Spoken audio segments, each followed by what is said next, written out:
To welcome you here at the Pearl of the Black Sea. I see many friends in the room. That's great. I see also new people in the room. That's also great. And I also like to welcome our digital viewers that are following us via live stream from across the planet. Why was Odesa Debate created? Let's start with this first. We wanted to create a platform that unites Ukraine and the transatlantic partners. And that's the mission that we believe in. Ukraine, Europe, and America, North America, they are critical partners for many different issues. So it's important that the partners talk with each other. It's an idea that at the German Marshall Fund we pursue. The German Marshall Fund has a long tradition working in Ukraine, but also on Ukraine-related issue in Europe and North America. We do so through our Black Sea Trust, which supports civil society, but also through our policy initiatives, such as the Odesa Debate, which for us has really become a flagship project in this beautiful country, Ukraine. This initiative, first of all, would not be possible without the support of strong partners. So I really want to say a big thank you to the Boumbouras Foundation for your support here on the ground. You are a founding partner of the conference, and we're thrilled to work together with you. But also the Ministry of Foreign Affairs of Ukraine, the US Embassy in Kiev, NATO, and the Wilfrid Martin Center for European Studies. And I also want to mention our media partner, Liga.net. So thank you to all of you for your support in this endeavor.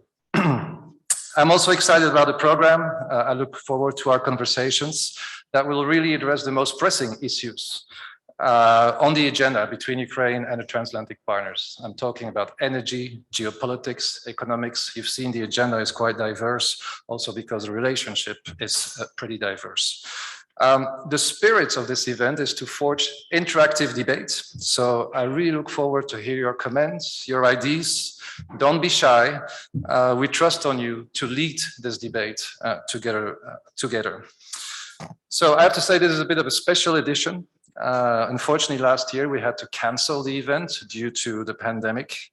But we're back, and that's great. It's a pleasure that we succeeded to bring all of you together.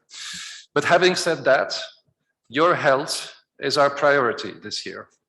It's important that we all stay safe. I know we've all been tested, but still, please be mindful of the safety measures. Use the hand sanitizers as much as you can. They're all over the place.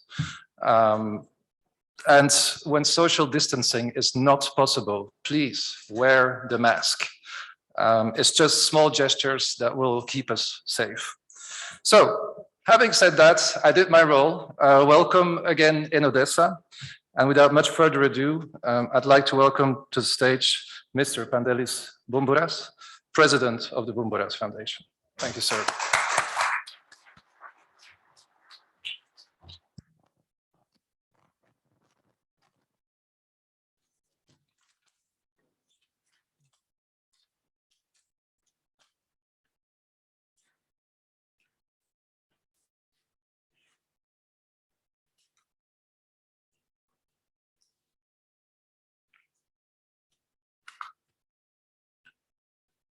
Κυρίες και κύριοι Υπουργοί, κύριε Αντιπρόεδρε, κυρία και κύριοι πρέσβεις, τοπικοί ηγέτες της Οδυσσού.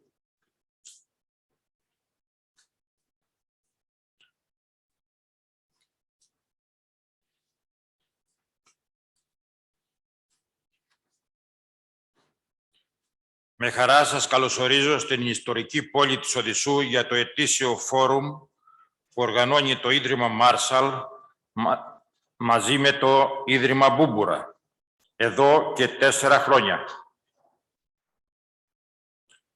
Είναι μια κοινή δράση των 2 Ιδρυμάτων για να κρατούν ζωντανό το ενδιαφέρον της Ουκρανικής και διεθνούς ηγεσίας για την Οδυσσό και για το πολύτιμο λιμάνι μας. Προσωπικά θέλω να τιμώ την πόλη και τη χώρα στην οποία ήρθα και πρόκοψα πριν από 25 χρόνια και την αγαπώ σαν πατρίδα μου.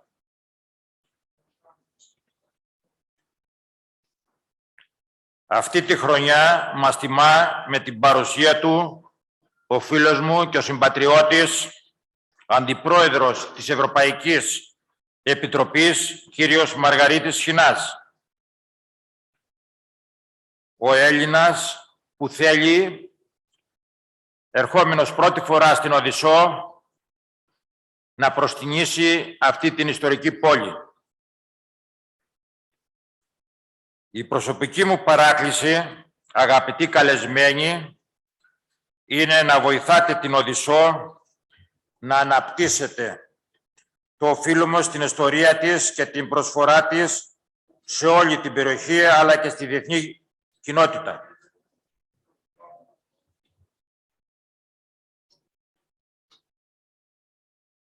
Θέλω να ευχαριστήσω τον Υπουργό Εξωτερικών της Ουκρανίας για την πολύτιμη συμπαράστασή του σε αυτό το συνέδριο, το ΝΑΤΟ, το Κέντρο Μάρτενς και την Αμερικάνικη Πρεσβεία στο Κίεβο για τη συμμετοχή τους στην οργάνωση του συνεδρίου. Εύχομαι καλή επιτυχία στις εργασίες του συνεδρίου και προσκαλώ να πάρει το λόγο ο Δήμαρχος της Οδυσσού.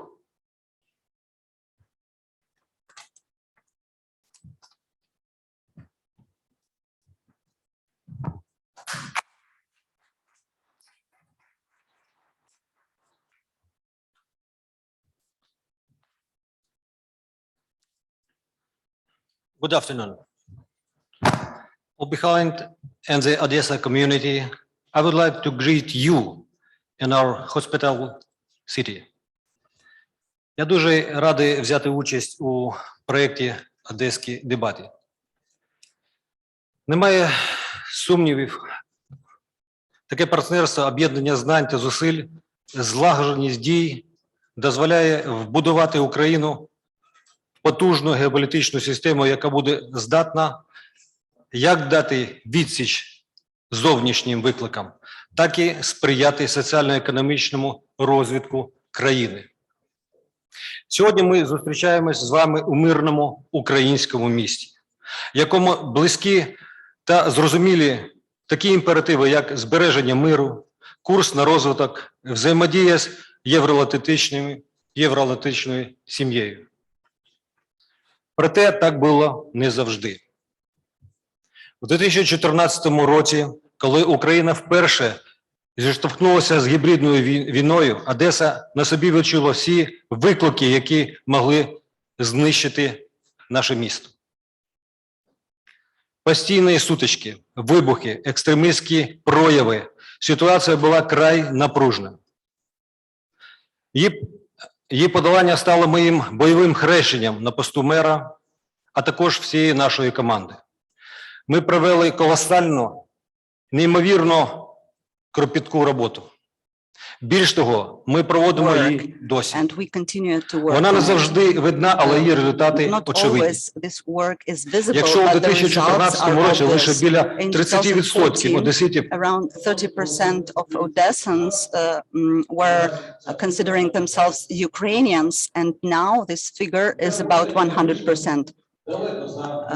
Of course, some of our work has gone beyond the boundaries of Odessa, and it put Odessa into the next step of our history, integration to the transatlantic space. This is the course which Odessa municipality is following. We're talking about big-scale projects on logistics, transport, and port development. The area of our priority development is a long-term project which will make our city a key logistical hub of the Eastern Europe. I want to underline that this ambitious project, which today is starting to be implemented in Odessa, was developed back in 2011 by the specialist of USAID. We consider that under the help of such platforms like today, we would be able to convince our European and transatlantic partners to work actively in our city. Our city is a sea gate of Ukraine. They have strategical importance of the world significance, and we understand it fully, as we understand that the future of Ukraine is with transatlantic partnership, which is an important element of security for us. During the last 7 years, we were actively working together with European organizations, our partner cities from France, Germany, and Poland.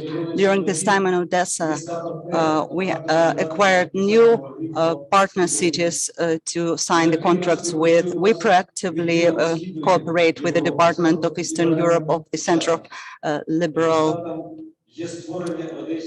As a result, we created a park in Odessa in remembrance of the victims of Holocaust. To finalize my short speech, I would like to underline that Odessa is a legendary city, and there are a lot of myths about Odessa. Our team is an integral part of Odessa, and that's why there are a lot of myths about us as well. But in reality, we keep to one of the principles of Mr. Eisenhower, that the motto of the real democracy is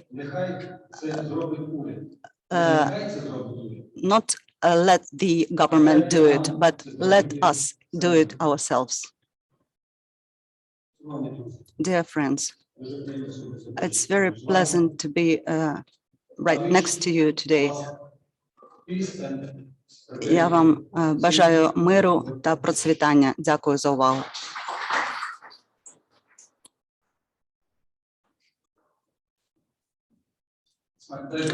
Дуже приємно вам представити модератора нашої першої сесії, пані Барбара Везел, старший європейський кореспондент з Deutsche Welle.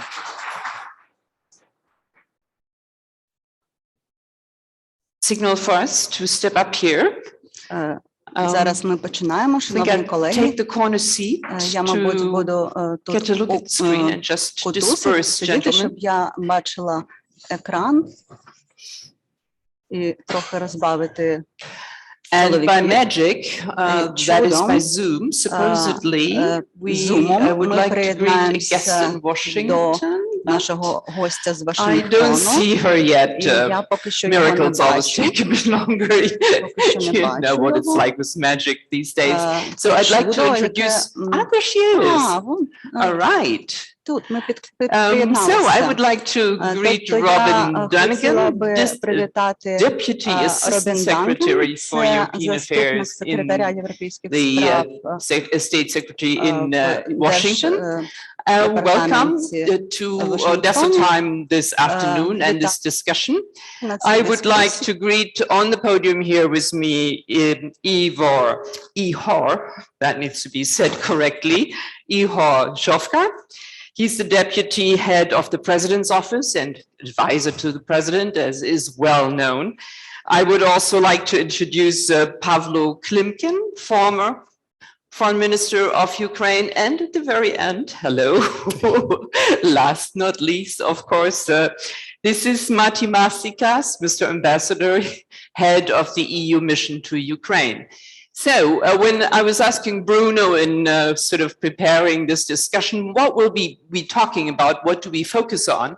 He said, oh, the relationship of Ukraine with the United States, of course, the transatlantic part, of course, integration into Europe, of course, the security, of course, energy, more or less everything in this life and the next. So let's have a flying start at this. Robin, I would like to address you first.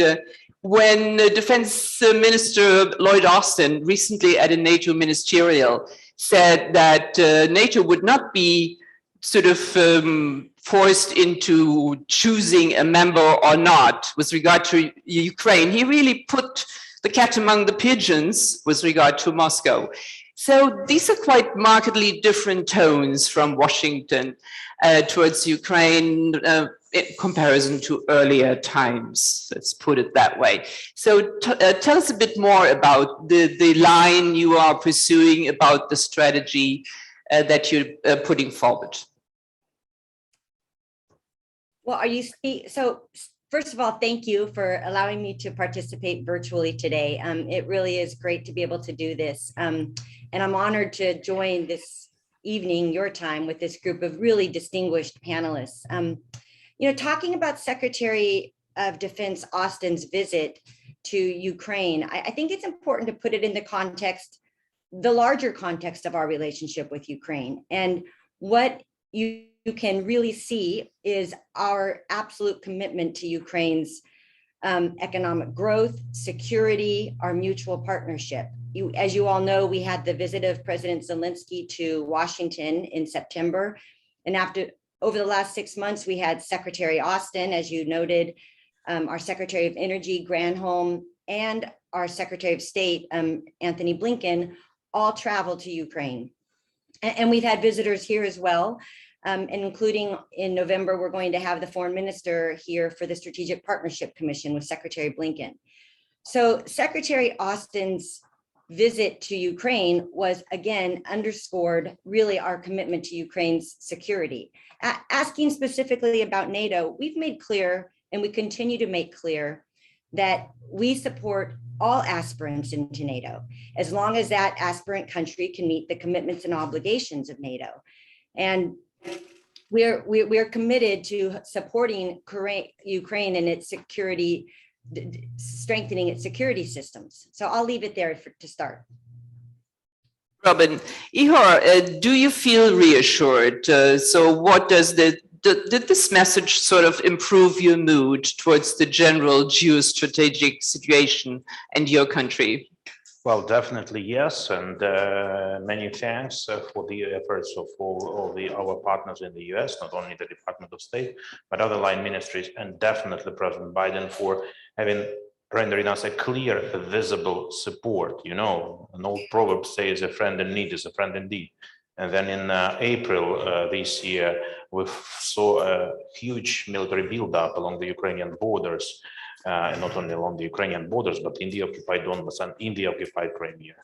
It was President Biden who called first to President Zelensky to have the word of support to provide a concrete assistance. Then some other some other leaders of the G7 and other members of the Euro-Atlantic community followed. The secretaries generals of UN, NATO, President of the EU, they all, throughout all those 2 weeks, which, you know, the concentration was the biggest, they all called and saw and extended concrete support to Ukraine. Coming back to the US, after that phone call, we had the visit, been mentioned. We have a constant visits of secretaries, and we have a support, not only the military one.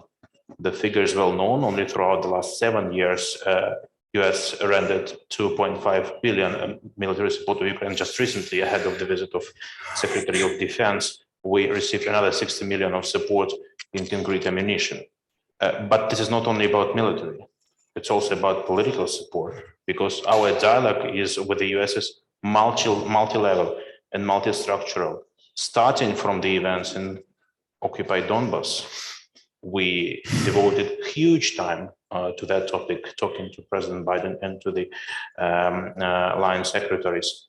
Going to the economic, for instance, issues, because we, during the visit, for instance, we started the initiative of trade liberalization between Ukraine and the US. It is very important in the times of COVID to boost the trade relations between such countries as Ukraine and US.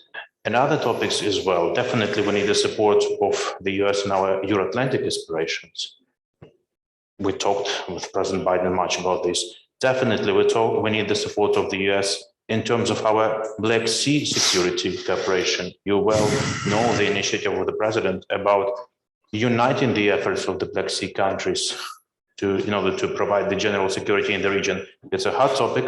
It's hard to achieve this, but without the support of the US, we will not have it. And we already started this talk with our US partners, started with the president, and the last talk was with Secretary Austin during his visit to Ukraine. So yes, we are satisfied for the time being, but you know Ukraine, we always want more. So we will be persistent, we will be harder in order to get our results.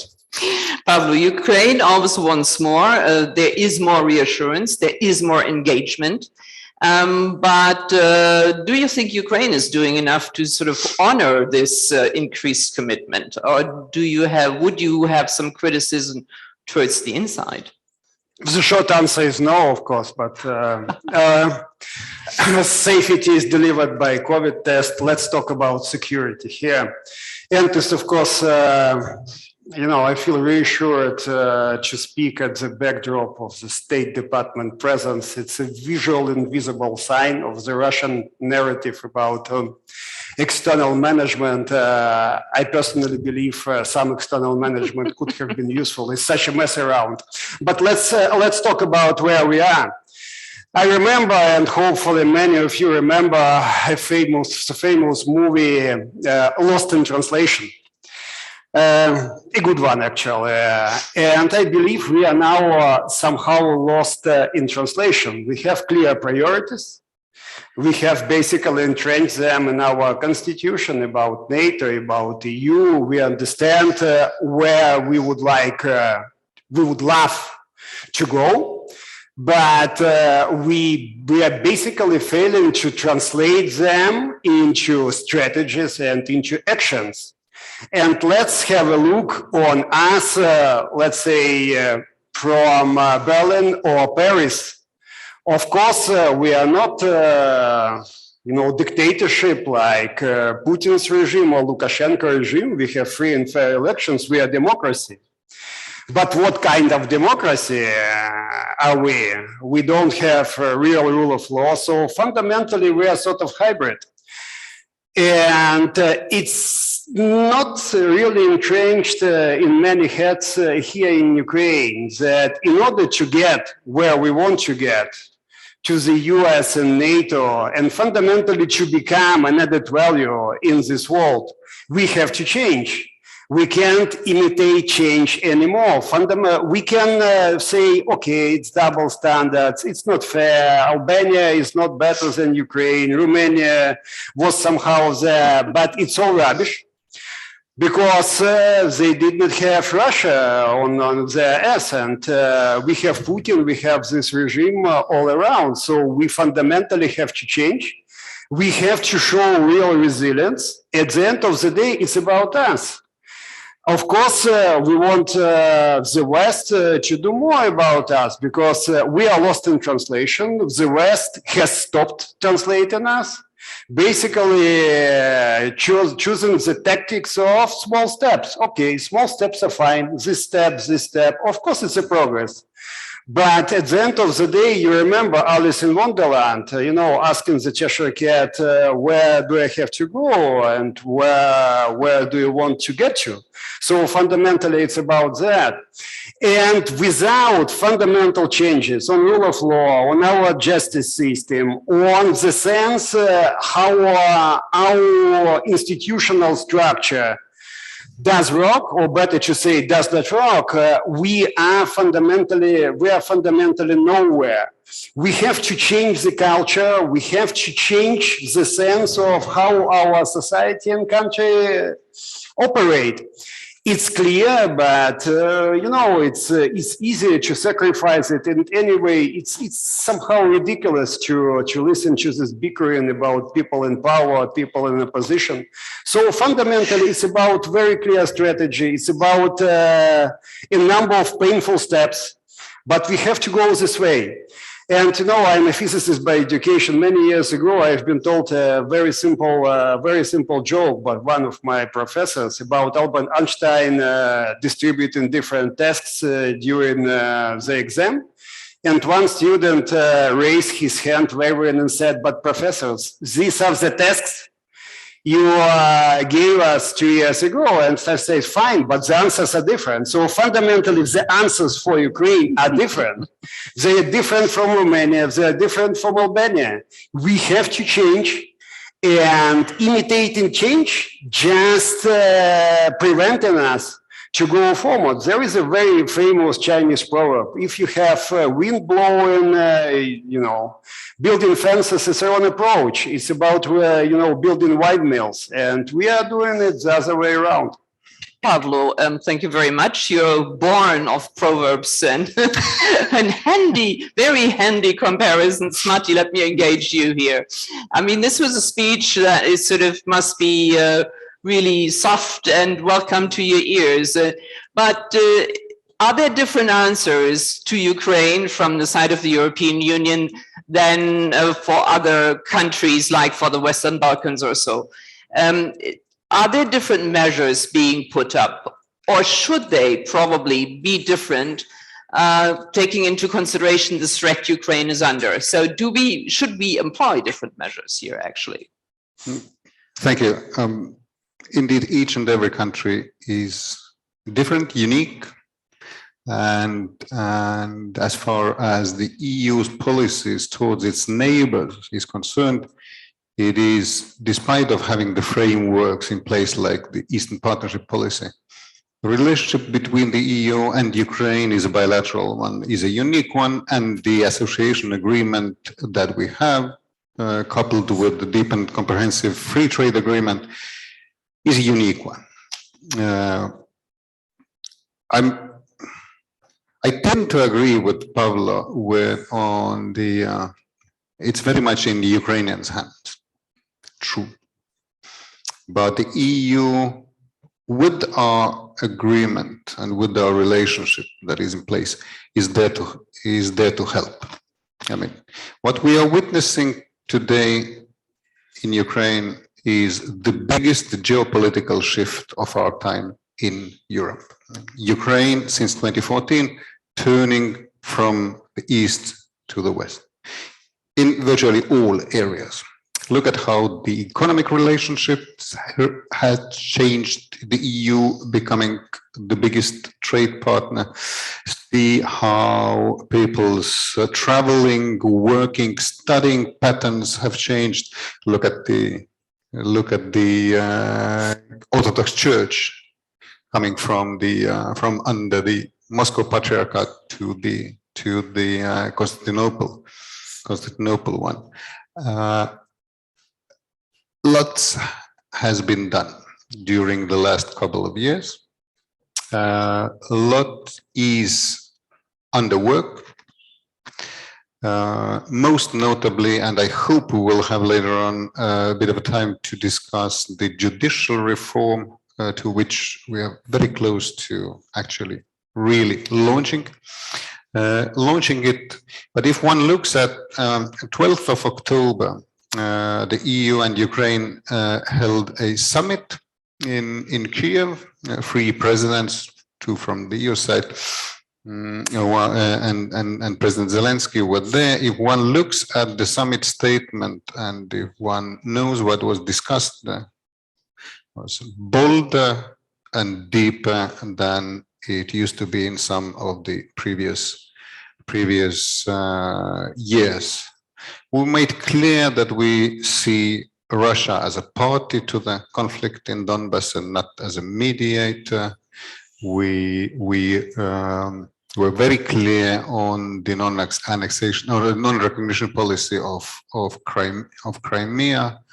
Energy issues took very much time, and there are ideas how to step up the energy cooperation for real.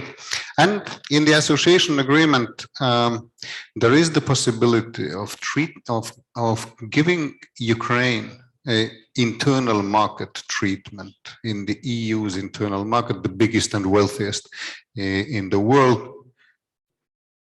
The digital single market seems to be more sort of the best to start, or the easiest first one to start with. And there again, the prize is huge. So on very many areas, things are ongoing, working well. The EU assists, but the truth is, and we see that in the example of the justice reform or the situation of the court system in Ukraine today. It's fundamentally about the Ukrainian trust in the Ukrainian society. That's how the internal resilience is being built. and there's still lots of work to do, which we are doing together. Robin, let me get back to you. Marty already gave those, or threw in those crucial words, rule of law, the justice reform. Observers always say that the relationship between Ukraine and the United States and Europe, of course, apart from all the good words and great words and all the desire to sort of come closer, is sort of mired by frustration. So from the US side, do you see a way to sort of push more, to help more, to pull more?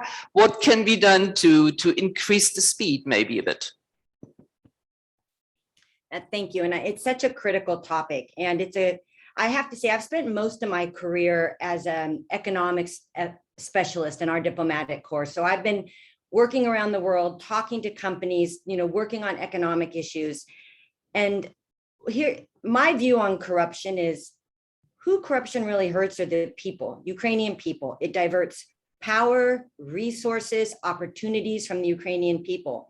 And what happens to international companies when they're looking to invest? The number one issue I've heard around the world from every company is rule of law is the most important thing they look at when they're deciding whether or not to invest.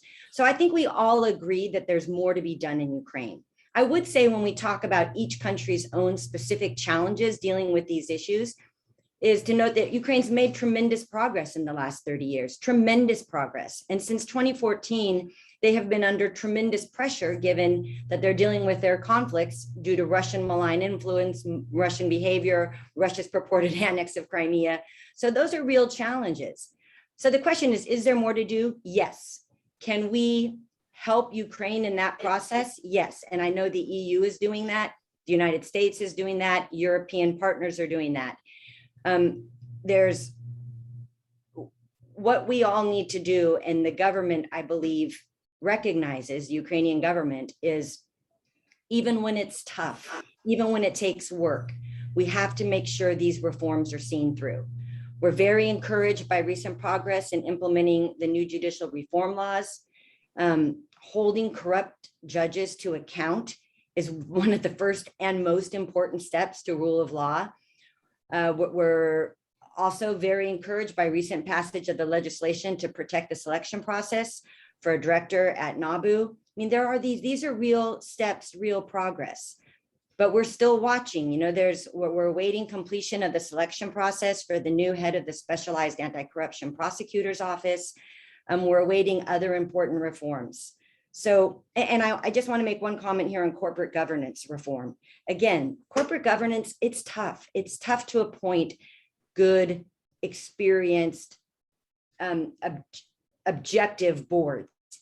It's tough to keep that work sustained, but that is what state-owned enterprises need to operate the way they need to operate and function. So again, corporate governance reform, appointing a new board to Naftogaz. These are some of the processes that we continue to work with the Ukrainian government on and support in every way we can.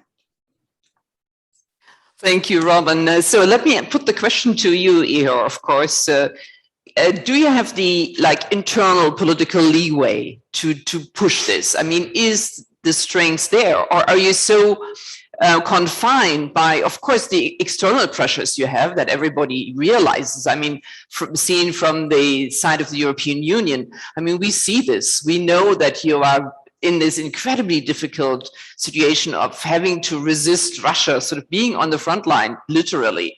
And that is a very different position than anybody else has it, for instance, like in the Western Balkans. And it's just it's a much tougher position, really. But still, is the will there? And do you feel you have room to maneuver, or are you sort of stuck in a way at the moment? Too many other problems. Let's put it that way.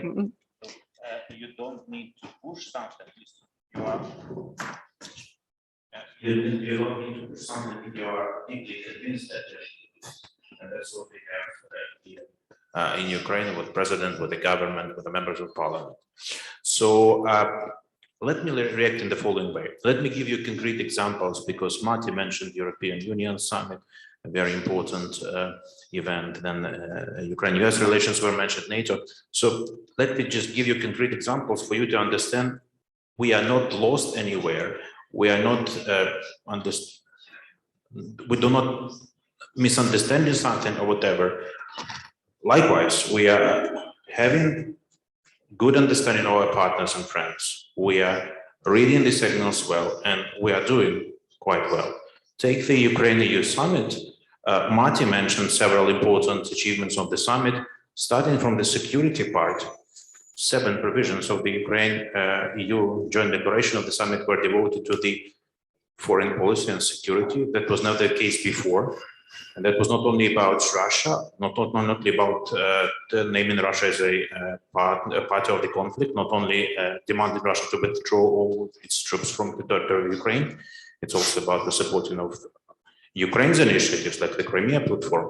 It's about appreciating Ukraine's contribution to the European security. And yes, Marty, it's about praising efforts of Ukraine in the judicial reform, right? It was about praising Ukraine's efforts into the anti-corruption reform, right? And even praising Ukraine's efforts in the de-oligarchization reform, right? So, see, I agree completely with Marty that this is one of the strongest, if not the strongest, joint EU-Ukraine declaration. But we will have more. So during the summit, we discussed concrete initiatives, again, in the security policy, in the economic dimension, in the humanitarian dimension. And yes, we will be doing this. Yes, we are having our our home task. We are fulfilling the association agreement, fulfilling quite well because we made assessment, both EU and Ukraine made its own assessment of the association agreement concluded back in 2014 and agreed that you have to update it. Ukraine is going far ahead comparing to the moment when this agreement was negotiated and concluded. And what is this if not the progress of Ukraine? So internal market you mentioned, right? The first time the integrating Ukraine into internal market was mentioned at the same paragraph as about Ukraine's European choice and aspiration. So you will not probably take under-reformed sectors of Ukraine's economy into the internal market of the EU, right, Marty? NATO, we are contributing to the Euro-Atlantic security system long before, and we were doing it throughout all the last 2 years. Yes, we are waging a warfare against one of the strongest army in the world.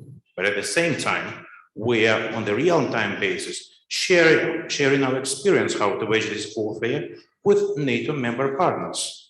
And I know many our Western colleagues saying, okay, we can teach you much, but you Ukrainians can teach us even more because you are in a real-time war.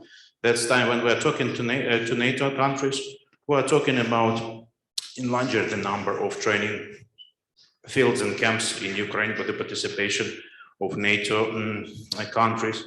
We inserted into the Article 69 of the Brussels Summit Declaration the provision about Ukrainian, Polish, Lithuanian brigade, who is already operating on the NATO standards. And many thanks again to our Lithuanian and Polish partners and friends who insisted on inserting this provision.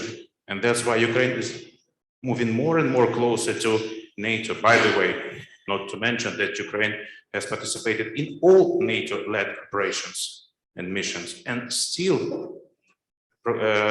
continues doing it.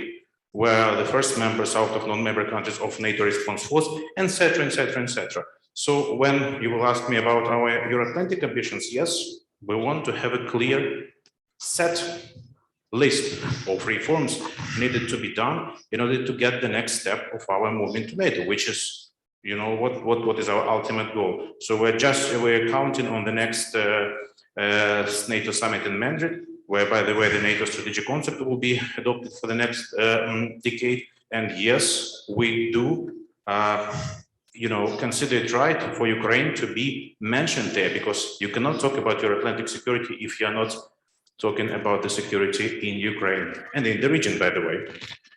As far as the US is concerned, okay, much has been said here.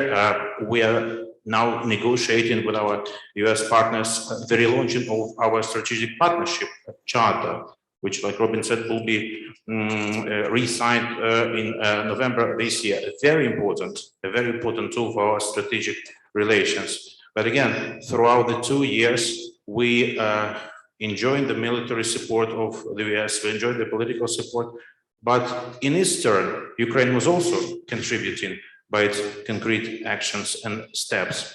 About the regional security, just recently, Ukraine appeared with several new initiatives in order to preserve the regional security in this part of the world. Crimean Platform, which appeared in August with the launching summit of 46 partners. We're now thinking of not only how to institutionalize this initiative in order to be able to react to the break-ins of the human rights in the Crimea, but we are also thinking of how to bring these initiatives, this instrument, to other occupied parts of the countries of that region, because we're not thinking about only ourselves. Or take other Ukraine's initiative, like Association Trio. Martin knows well about this. We are good students of the European Union. They told us that the regional approach works. And yes, Ukraine appeared with the initiative of having an association trio of Ukraine, Georgia, and Moldova.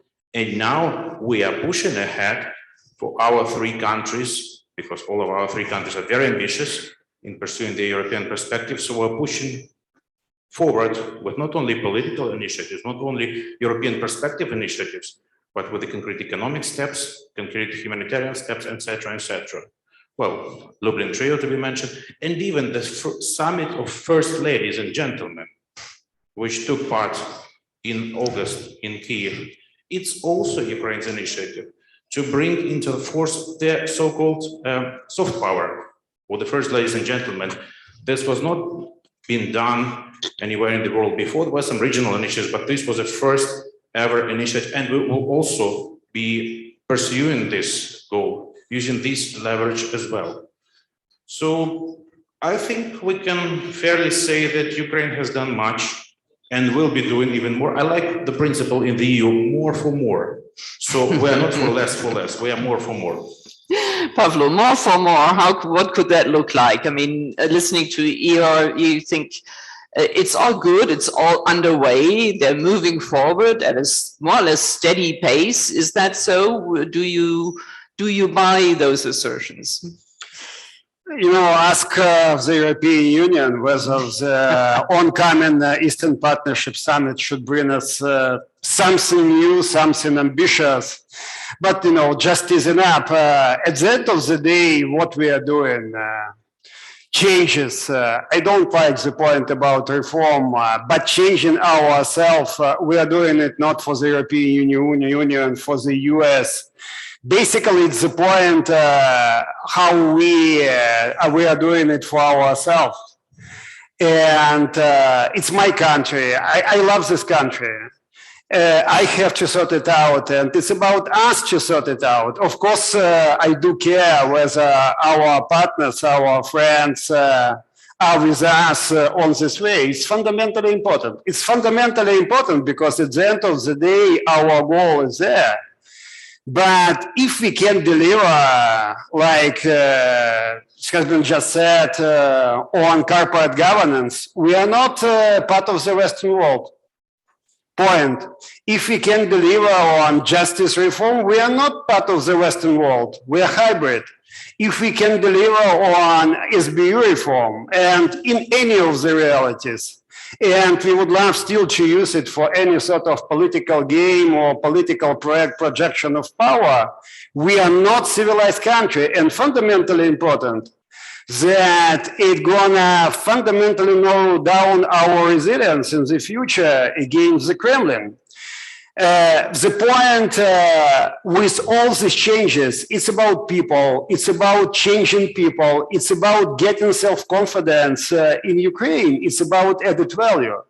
I want my country to come to the EU and NATO with a clear idea that it's gonna make added value to them. And I clearly understand that now the whole problem is about us, because we can deliver. It's about our partners, let's be honest, because it's all about, again, being afraid of Russia. It's not about getting, provoking the Kremlin. And it's about Russia, which has been raising the stakes. And I don't want my country to be broken down or split by Putin. And fundamentally, it's his mission, it's his goal. It's not about sort of massive intervention. It's about breaking the country, because the whole system of Russian values and Russian mythology is not about this kind of Ukraine or that kind of Ukraine, is not about having Ukraine at all. And fundamentally, it's about a sense of not having the same reality, not having the same rubbish with corruption. The point about the Eastern Partnership, and it's a bad joke, sorry for that. Unfortunately, it's not fight against corruption which unites us, it's a corruption which still unites us, and we have to change it. We have fundamentally to change this narrative. But it's also critically important in our fight against Russia. So it's not about criticizing something. I know I'm not about that, but I do want my country to succeed. And to succeed in any kind of health history, you need to be fair. You need to be honest about your diagnosis. You need an internal drive, an internal force to accept it. You need to be okay with the way forward. At the end of the day, you need to succeed. It's the same. It's the same with Ukraine. If we want to become part of the Western world, and not just some part of the Western world, but as Ukraine, with Ukrainian values, with Ukrainian drive, with Ukrainian history, with Ukrainian resilience. It's fundamentally about us, but it's also about our partners to be ambitious and not to get dragged down and saying, this small step, here small step, maybe it's good, maybe it's not, but fundamentally it's a progress. So at the end of the day, it's, I wrote a lot of joint statements. It's not about joint statements. It's about deeds, it is about our deeds, and it's about our partners to get ambitious, to go along with us. Pavlo, thank you very much. Before I ask Matti about the European ambition and the political will, at least, or the sort of capabilities, thinking about 27 member states to further and faster walk down that road, I would like to address you, because we would like to invite you, of course, to put questions to our speakers. Unique chance. A lot of issues have already been touched upon. More can even be brought up if you'd like to. So I'll give you just the bit of time that Matti is going to need to answer this fundamental question. Is the European Union recognizing this special situation, and is there a political will in the capitals to sort of engage more, to carry Ukraine through this, pull, push, whatever you want, whichever word you want to use, and sort of foster this way?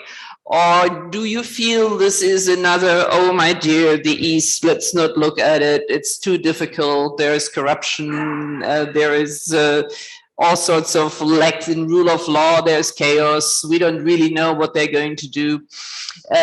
Is fear predominant, or do you think that the geopolitical sense that this needs to be brought into the fold is more dominant? Yeah, thank you. All the positions, all the emotions that you listed are there, of course, in different capitals, in different circles. But I recall from my native Estonia from 1990s, the same kind of eagerness that Pavlo just talked about. The eagerness to become a better country, the eagerness to transform itself, to turn itself to the West and to be recognized by the West. If such eagerness persists in Ukraine, everything is possible. We are, and I'm very happy that the issue of among other reforms, the issue of corporate governance was brought up, and the EU and US, including here in Kiev, work very closely together on this and other issues. Now, to your question, enlargement has never been a popular policy in the EU. It's less popular than ever, I'm afraid. Starting with President de Gaulle vetoing the British accession twice. So there is it's no surprise that the views differ in the EU. For any enlargement related decision, you need unanimity, acceptance of all member states. And at this moment, the issue of Ukrainian eventual membership is not being discussed. At the same time, all reforms that Ukraine does, all good news that Ukraine produces, all are daily interaction. Business people who meet to use the trade agreement, students who go there, workers, people who go there to work, Ukrainian officials and politicians daily interacting with their EU counterparts. All this is bringing us closer together every day. And I definitely will live to see the day when the membership issue will be on the table. All right, Matti, an optimist here. A round of applause for this bold statement, I guess. There is a first question here on my left, please, the gentleman. Do we have microphones, or could you just raise your voice? We have microphones. It's easier. Thank you very much. Thank you. I'm Boumbouras Foundation.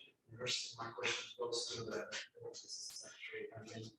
Ms. Daniel, thank you so much for spending your time here with us. And I should say that your predecessor, in a way, even though the geography has been restructured a little bit in the State Department, George Kent was here at the inaugural meeting of Odesa Debate, and he was planning to come here even last year, but unfortunately it was shortly before the spring of 2020 it was cancelled, so we didn't have it last year. And I hope that you'll be able to visit Ukraine and specifically our great city and beautiful city of Odessa again. Ms. Dunnigan, your experience, as you said, has to do with economics a lot, but also with energy. A big, vast experience with energy. How do you view the future of cooperation between US and Ukraine in the field of energy? Because, of course, energy is a painful issue here, is a delicate issue here for us in Ukraine. And unfortunately, in the last few months, as you well aware, much has been said in this country about the Nord Stream 2. It's been a bone of contention and probably done some damage to our relationship between Kyiv and Washington. But yet, I probably hope that we can move forward in the field of energy cooperation, despite certain disappointment that many of us here in Ukraine feel about this. And having said that, of course, you, as many members of the administration, have been critical personally of this project as well. But thank you. How do you see the future of cooperation in the field of energy? Thank you. Oh, there she is. Yeah, thank you for the question. It's hard to replace George Kent, who I know has been affiliated with Ukraine forever, but I did have the chance to go to Kyiv last month, or the beginning of this month. It was my first trip as the new Deputy Assistant Secretary, and that was very purposeful. I wanted to go to Ukraine first because of the importance the US places on our relationship. And so I have been to Kyiv. I have not yet been to Odessa, although I would welcome that. I'm not sure if they can. there. I lost the screen, so I wasn't sure if you could still see me.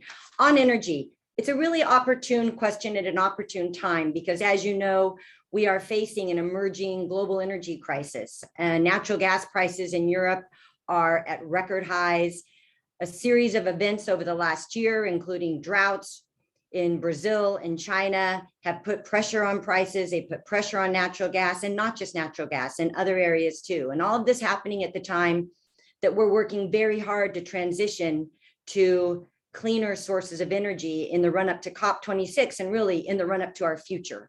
So it's an incredibly important question, an incredibly important time. And it sheds light or focuses light on what we have been trying to do in Europe and with Ukraine for decades, which is support diversity of supply, diversity of sources, and diversity of routes. And now we're trying to do that as we transition to cleaner sources. So I know that the way that there was disappointment with Nord Stream, I think that there's been disappointment with Nord Stream 2 getting as far as it's gotten. And we've always made it clear, and this administration has made it clear, we think it's a geopolitical project, and we think it's bad for Europe, and we think it's bad for Ukraine. That said, when President Biden came into office, that pipeline was 95% done, close to. So what we have been focusing on now is looking forward. Nord Stream 2 pipeline is mostly done. What can we do to reduce risks to Ukraine and the rest of Europe when dependence on one source of supply is too high? So the joint statement that the United States completed with Germany in July, on July 1st, it commits us and it commits Germany to putting resources behind this question and to putting our diplomatic resources behind this question too. It commits more than $240 million to helping Ukraine diversify, to helping Ukraine look to the future to cleaner sources of energy. It commits us to ensuring that Russia does not use energy as a weapon. It commits us to continuing to work closely with the EU, and we're talking to the EU every day on this issue to ensure that the third energy package and all of the related EU rules apply to this pipeline. So it really does commit us to continuing to work hand in hand with Ukraine and the EU and our German partners and other European partners to look at Ukraine's energy security, which goes beyond the Nord Stream 2 question. It's a much broader and important question. How do we keep Ukraine with security of supply in a changing energy world? And that's what we're really focused on. Thank you so much for that. I might just interject that there is a new government coming up in Germany. We might see a change of tone. We have already had first indications that the opinion towards Nord Stream 2 is maybe shifting. So no promises yet, but still there might be a different emphasis in if we're lucky, maybe like 5-6 weeks before Christmas, they promised. But anyway, Ihor, you wanted to sort of answer to that. Yeah, thank you, Mr. Debate, for bringing this important topic to the agenda of our discussion.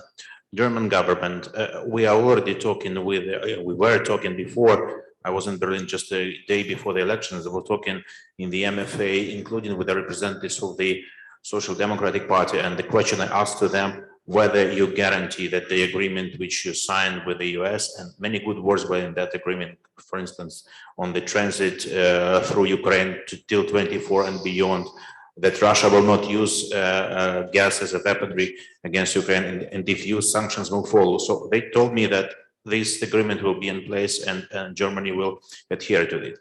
But let me come to the broader aspect of the Nord Stream 2 topic. Look, we now know what is happening. We see that Russia is constantly saying that Nord Stream 2 is about to be launched. We all see what is going on with the prices for gas for the European countries. We see the process which is undergoing in Germany on certification of the Nord Stream 2 company. It's now in the German hands and will later follow to the European Commission hands. By the way, Ukraine tries to participate in both processes. So our companies apply to be a part of the certification process in Germany, and later on we'll do the same with the European Commission. It looks like that Ukraine can do nothing for the time, which is wrong. Because we will fight to the end. We are working with the US side, and many thanks for the US government for the support of Ukraine in this regard till the last moment.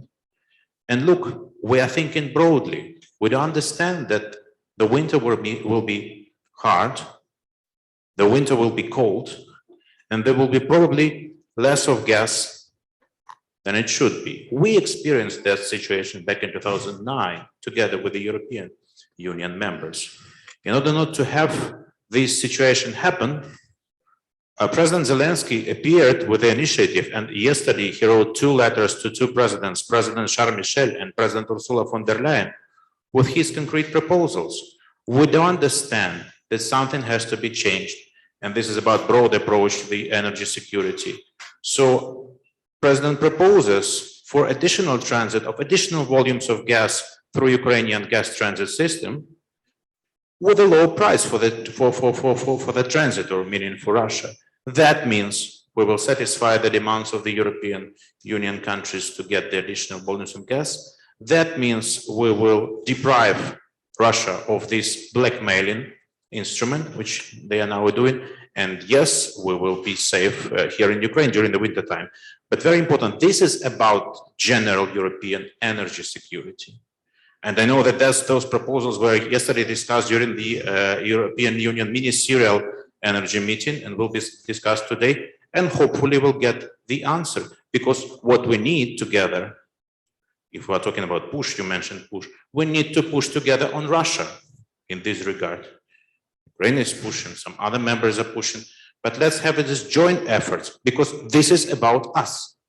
This energy security, this cold winter, it's about us. It's about Ukraine, it's about Germany, it's about other countries, it's about Moldova association trio. When Moldova asked in vain for additional amounts of gas, because you know what is going on with their gas contract with Russia, we immediately gave them, just the same day as the Prime Minister of Moldova wrote a letter to Prime Minister of Ukraine, this same day, the National Security Council of Ukraine took a decision to give immediately the supplies of Ukrainian gas to Moldova, and our Naftogaz company is participating in the tenders, and we're ready to render this helpful hand, because now it's just help. So this is my answer to what is Ukraine is doing concretely in terms of being a part of the European security. Energy is only one aspect, but very important one. Pablo, I come to you, but I'd like to get Matti involved at this point, because the energy ministers didn't sound particularly united when they sort of parted a couple of days ago. So you think that this stronger cooperation on energy security for everyone, for Ukraine, for Europe, can be brought about on the political background that some countries want something else than some other countries? I think the disagreements you're referring to were concerning the fundamental structure of EU's energy or EU's gas market. It's pretty clear that the fundamental architecture will, for foreseeable future, remain the same. As for the issues, and yes, Igor listed them in a very right way. For the issues that were discussed among the EU leaders and Ukraine's leaders and are being discussed, definitely this gas crisis has made many of us think at these issues anew. In a different way. What Ukraine has now, how Ukraine has now helped Moldova is very commendable, of course. The issues that were discussed at the summit concerned energy security in the broadest sense of the word. There were first ideas on how to use Ukraine's gas storages to also increase EU's energy security, supply, etc. So it is true, many new ideas out there, and much of the work is ongoing, but has just started, I'm afraid. But how do we get through the winter? You think this can be done together? What exactly?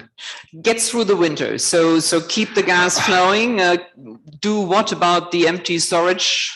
Do you call them tanks? Yeah, I guess. We don't have another way out, otherwise we will freeze. I mean, yes, gas storages, I forgot to mention, very important. Ukraine has a capacity of 31 BCM of gas storages. They are not yet fully, Right.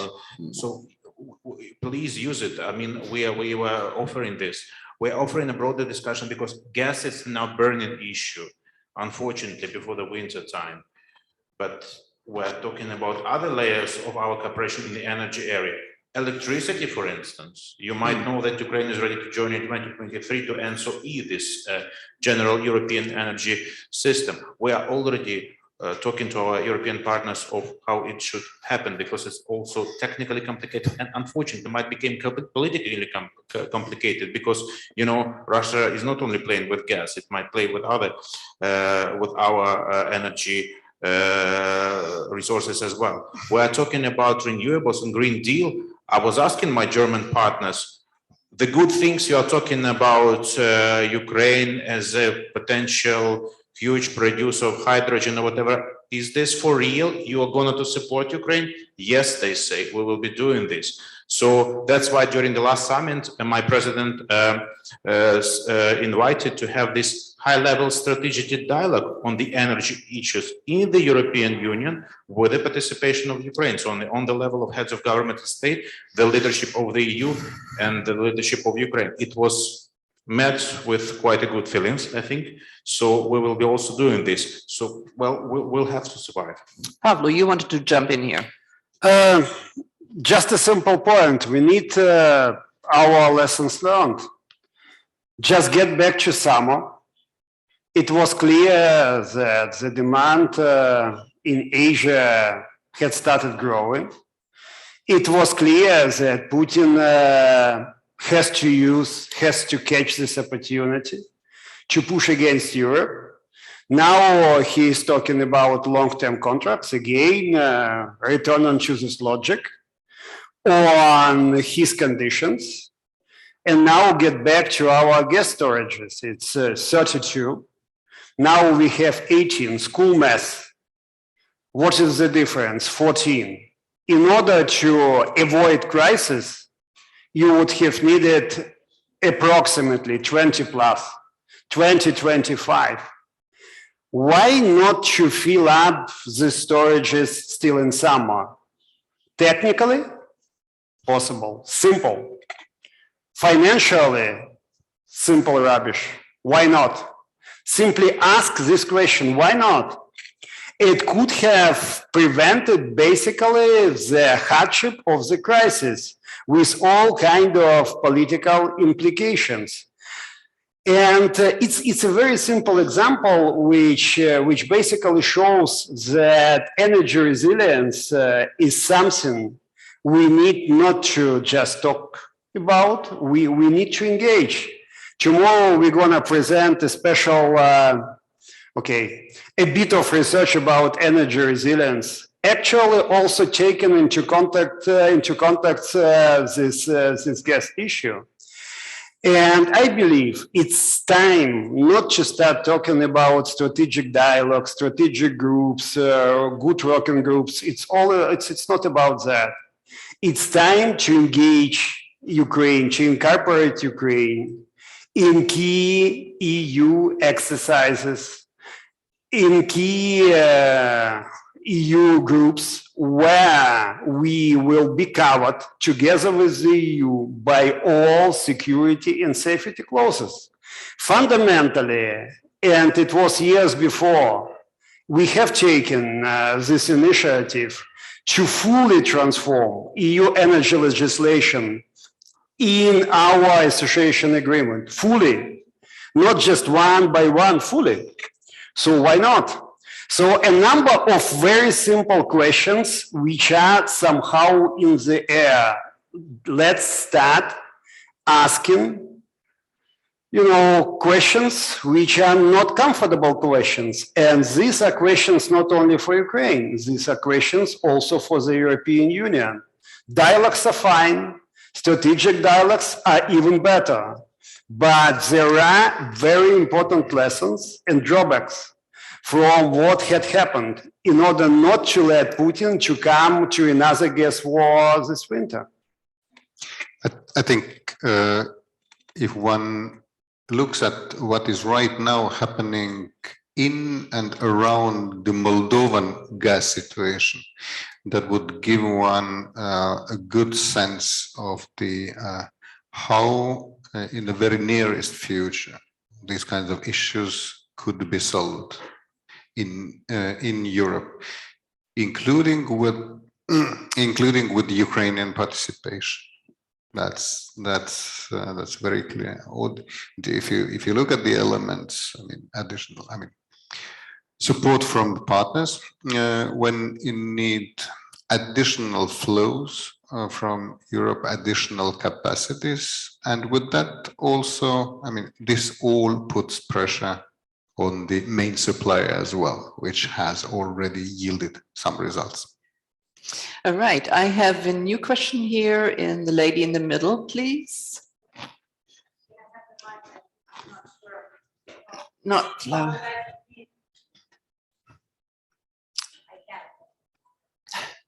This way. Good afternoon, everyone. My name is Lyudmila Buimister, since recently independent member of parliament.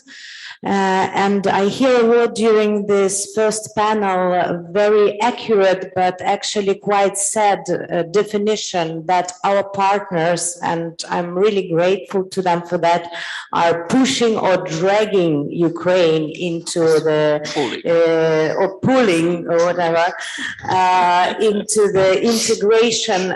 Sad because actually the people of Ukraine, if we look at the latest polls, are fully supporting European and Euro-Atlantic integration. Almost 70% of Ukrainian citizens are fully supportive of the integration of Ukraine with the European Union, and more than 50% already understand the benefits of Ukraine joining NATO and continuing cooperation in that direction. However, we also see that reform process in Ukraine meets certain challenges, and even when crucial important reforms are being passed, they have either partial effect, or we see a lot of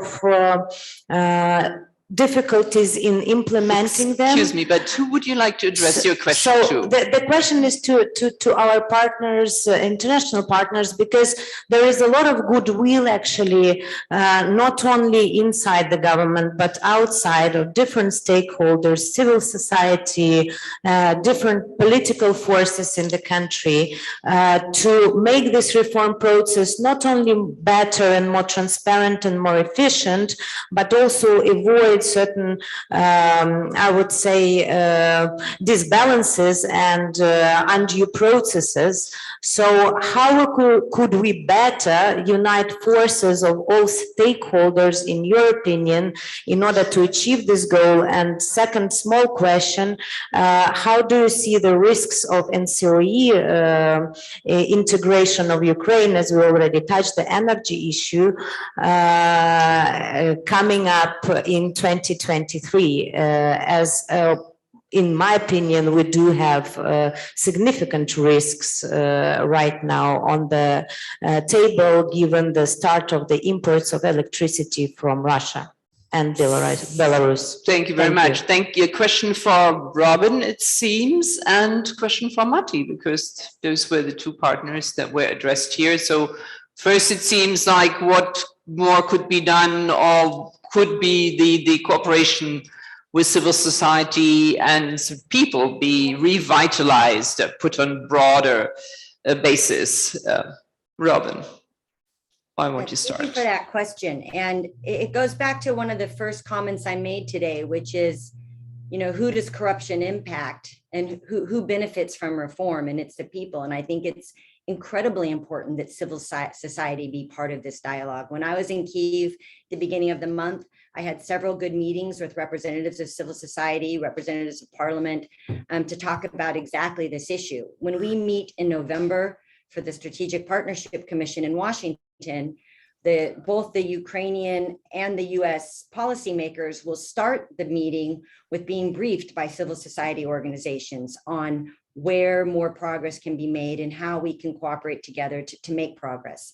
So I couldn't agree more. And I think that both we and our EU partners are working in that realm. On the energy piece, I'm not 100% sure I understand your question about the 2023 risks, but I do want to make one note that refers back to my colleague Mati's comments about what does work when we look at these crises and we look at the challenges ahead of Ukraine. And one thing that does work is when the market works the way the market is supposed to work, and when market players play by the rules and play fair. And it's why I think the EU third energy package is so important, and it's so important that it's applied to all players.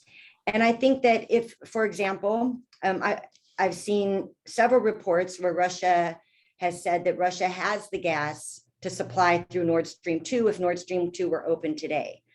And if that's the case, then Russia has the gas to supply it through the Ukrainian GTS, gas transit system, and should be doing that in a way without making unrelated demands of their customers. So part of the solution here is that the market works. And that means all market players playing by the rules. And I think that's a very important element of long-term solutions. And I'll just leave it there. Thank you very much, Robin. Mati, you wanted to answer that question too, I guess. Thank you. First of all, it was again at the EU-Ukraine summit. It was said out loud and clear by the EU Commission President Ursula von der Leyen that Nord Stream 2 needs to fall, or the third energy package needs to fully apply to the Nord Stream 2, and the EU Commission will take care of this happening. On the synchronization of Ukrainian electricity grids with the EU or with Central European ones, it is technically possible in 2023. The connections are there, and at the same time there are other issues of less technical nature, like a functioning electricity market with the subsequent de-oligarchization of it, the energy regulator proper in place. There are other issues that come into play, and I have to admit I have sometimes found it a bit difficult to explain that to some Ukrainian counterparts.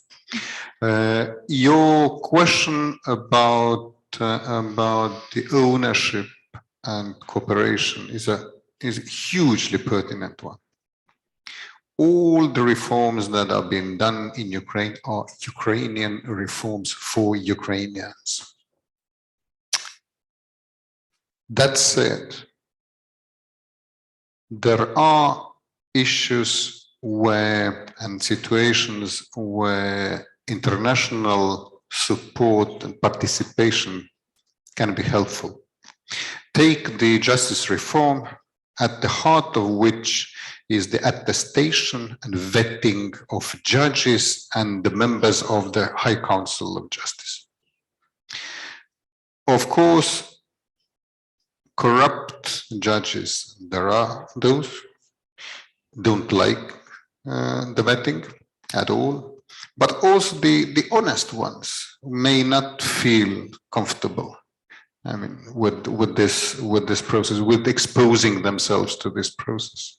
There are lots of emotions involved, humane things, and that's where the participation of international experts with absolutely no vested interests whatsoever in Ukraine, with Ukraine, could be helpful to help guide this humane dimension through this whole process.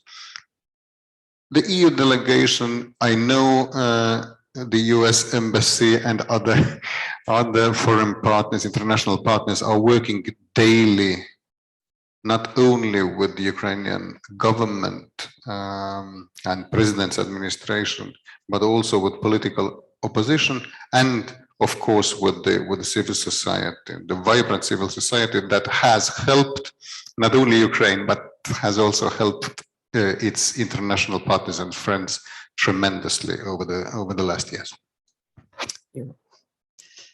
Thank you. I would just wanted to react to the words pushing or pulling. I don't like both words. I would rather say advising and supporting, because both Maria and Christina well know we have this G7 ambassadors reform advising support team, and G7 ambassadors plus ambassador of the EU regularly meet Mr. President, relevant ministers, Prime Minister. They communicate with the members of parliament, and yes, having their piece of advice on the reform process as well. They are sometimes critical, but on many moments they are very appreciative for what Ukraine is doing in terms of the reforms. I mean, we mentioned several reforms today. Judicial reform, Martin mentioned.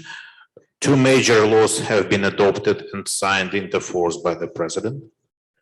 The process of forming of Ethics Council has been finally finalized, and we will have the procedure started in the near term.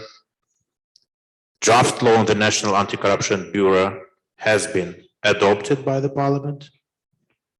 The next to be adopted in the second reading in the draft law on the security service of Ukraine. Again, a very hard and complicated law, but the parliament would adopt it. The process of choosing the head of special anti-corruption prosecution is to be finalized, and we know the problem. The High Anti-Corruption Court is working, by the way, has been launched under the presidency of President Zelensky, is working. So we are doing something, and we will be doing this. The reform laws are adopted in the parliament by the members of parliament. The reforms are implemented by the government, and that's the logic we have. We don't have anything else to do this. All right, Bruno, you wanted to put a question, I guess. I want to borrow a mic. Hi, Bruno Lette, GMF. I want to get back a little bit to defense. We already talked about NATO, so I was wondering, with the summit in view next year, what goals will Ukraine pursue towards the NATO summit? Also understanding that membership is a complex issue, but what other initiatives could be done to increase the resilience and deterrence, or the resilience of the region and deterrence here in Ukraine? That's for the NATO summit. And also from an EU perspective, as the EU is profiling itself as a defense actor, strategic autonomy, the compass, European defense funds. Where do we go with the EU as a defense actor in Ukraine? So 2 questions, very short. Very short questions. All right, yes, please go ahead. Well, thank you, Bruno. On NATO summit, let me start briefly from the previous summit, on Brussels summit. You know, again, talking about Ukraine's ambitions or whatever, you might know that the first draft of the NATO declaration about Ukraine was a little bit weak. I mean, the provision about Ukraine, it was not even resembling the Bucharest summit decision or the previous summit decisions, or resembled it like 50%. We worked with the capitals, we worked with the NATO headquarters, and we received quite a good warning. Definitely, and many years have passed since Bucharest summit decision of 2008. 13 years have passed, and the security situation in this part of the world is a little bit different. We have Russian aggression against 2 countries. We have some huge changes as well. So that's why we asked NATO members to react adequately on what is going on in the region. And that's answering to your question, what we will await from the NATO member states during the Madrid summit in 2022 or during the Vilnius summit in 2023. So hopefully this NATO summit in June will be taking place not only with the participation of the NATO member state, but also of partners, including Ukraine, including Georgia, for instance. We already experienced this format of having joint NATO, Ukraine, Georgia commissions. And again, like I mentioned in the beginning, when talking about next NATO strategic concept, definitely the situation in Ukraine should be taken into account, as well as the situation in the region. And we will be offering again our suggestions to the declaration. I can't agree the declaration doesn't matter. They do matter. Because what is read in the NATO summit declaration is a way for the NATO member states and partners as well to go forward in this regard. So we will be pushing hard and taking our utmost attention to the summit declaration, to the joint declaration between NATO and Ukraine, if the appropriate meeting will take place. And again, like I mentioned in the beginning, we'll be offering our input into the Euro-Atlantic security, which we are already doing, but we'll be doing even more. As far as the European defense system, very interesting process. We're watching carefully and, with an open eyes and ears about the debate which is going on now in the European Union from some member states, like France, for instance, with their ambitions of to increase the European component of defense. On obvious reason, as I understand, it doesn't find, enough adequate response in some EU members which are at the same time NATO members. It doesn't find enough response from only NATO members, being not the members of the EU. So we know about the initiative, for instance, of French President Macron to have a European Defense Summit during the French presidency in the EU in the first half of the next year. Very interesting initiative. We will follow it very closely. And again, not only following, but telling right away, right now, that you cannot talk about European security or European defense system, not mentioning Ukraine and not mentioning what is going on in the region. Because when difficulties occurred on the border of Belarus and member of the EU and NATO, Lithuania, when they needed to get additional equipment to defend their border, to equip this border, Ukraine immediately, answered with the shipment of 100 kilometers of barbed wire. It turned out that there is no barbed wire in the European Union member country. We also don't have it much in Ukraine, but we made our best upon the request of Lithuania to have. Just one very small example, but shows that we want to be and we are participating in these difficulties. By the way, Ukraine is one of the best experts if you ask about the situation in Belarus. And here we also should unite our efforts with the European Union members. We're in constant contacts with our Polish and Lithuanian partners, with Brussels as well. By the way, not only about Belarus situation, about the situation in Georgia and Moldova, by the way, becoming a pro-European country. So this is what Ukraine will be doing and will be proceeding to do. But yes, if we do this, we need the acknowledgement from our partners that yes, Ukraine is not a member yet, but an equal partner in its endeavors. Matti, the European Union loves to talk about strategic autonomy. We are not there yet is the understatement of the year. I mean, we're not even close or we're not even approaching it. However, there are some efforts. Let me mention the training mission, for instance, with Ukraine that might be a step in that direction. So basically no, but yes, isn't that right? Concerning these issues, first, to start with, get the fundamentals right, get right who are the parties in the conflict and call them up to do their part. In addition, and also I want to underline, in addition to what the EU member states are doing bilaterally to help Ukraine, the EU has given 900 million euro to support regions in Ukraine affected by the conflict, including things like demining. The EU is the biggest supporter, biggest donor to the OSCE monitoring mission. The only international game in that down there. Ukraine is willing or is eager to join some of the projects under the EU's enhanced defense cooperation deal, which we know under the acronym of PESCO, to which the EU institutions are favorable. The new European peace facility that can support the military, the first support sums to Ukraine are to be finalized soon. And as rightly put by the moderator, there are discussions about the EU training mission, military training mission to Ukraine. So Pavel, let me start with you. I wish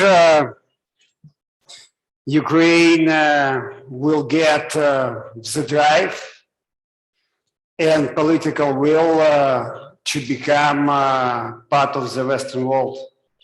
Kind of democracy which gonna bring an added value to the Western world, because by history, by mentality, by our vocation, we believe to the Western world. We were a part of that at the very beginning. And second, in this triangle, you basically just map out. I would love our partners to treat us as part of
No, she's not hearing us, it seems. Okay, sorry about this. Marty, please.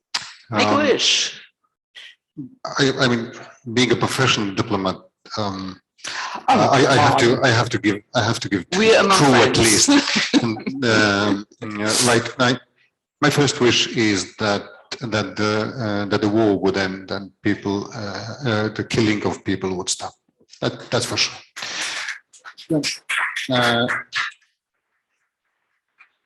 Then secondly, I wish we all in this triangle would work together to support and to engage even more genuine reform effort in Ukraine, so that Ukraine, in fact, we together would produce more and more good news for the whole of this triangle, for all our capitals, for the whole our community.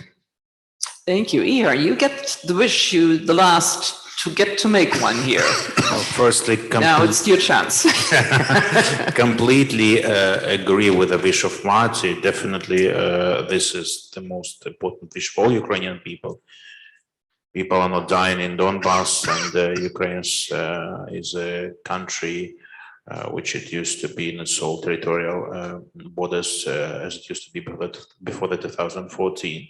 This is the task, and it's not only the wish, this is the task my president is working on constantly 24/7.